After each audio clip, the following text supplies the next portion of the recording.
אגדלך אלוהי כל נשמה ועודך ברוב פחד ואימה בעומדיתו כי עליך צור לרומם לך אכרע בכופו שבקומה לך אכרע בכופו שבקומה.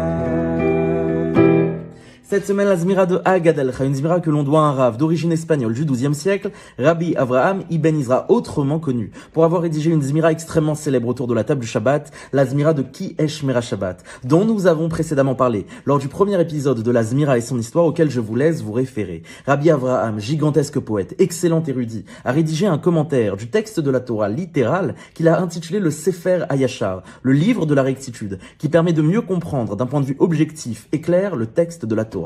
Mais Rabbi Avraham était aussi connu pour son extrême pauvreté. Toute sa vie, il a vécu dans des conditions très précaires. Et cela ne l'a pas empêché pour autant d'enrichir le patrimoine culturel, philosophique, artistique, toraïque du judaïsme. Rabbi Avraham vient ici nous donner une incroyable leçon. Agadelcha, je grandirai Elohe Chol Neshama, le Dieu de toutes les âmes. De quelle manière? Veodecha, en le remerciant, Berov Pahad Vehema, en faisant preuve de grande crainte et de déférence. Rabbi Avraham vient ici conjuguer la notion de grandeur d'élévation et celle de reconnaissance. Et ce n'est pas sans lien avec la paracha qu'on va lire ce Shabbat à la synagogue, la paracha de Nasso, qui signifie littéralement distinguer, élever, et qui aborde notamment les différentes offrandes, les korbanot, que les princes des tribus d'Israël sont venus apporter à Akadosh Baruch Hu pour le remercier d'investir sa demeure terrestre dans le nom du Mishkan. Ici, on a aussi cette notion. S'élever, prendre de la hauteur dans sa vie, c'est remercier, être reconnaissant, mettre le doigt sur ce qui va, mettre le doigt sur la bonté dont Akadosh Baruch Hu fait preuve. Et de cette manière, on prend de la hauteur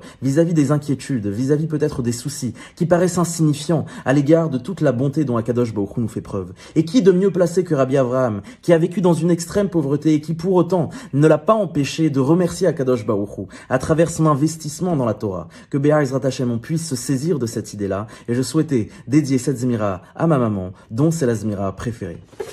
Lecha echra bekofrosh, bekofrosh bekoma.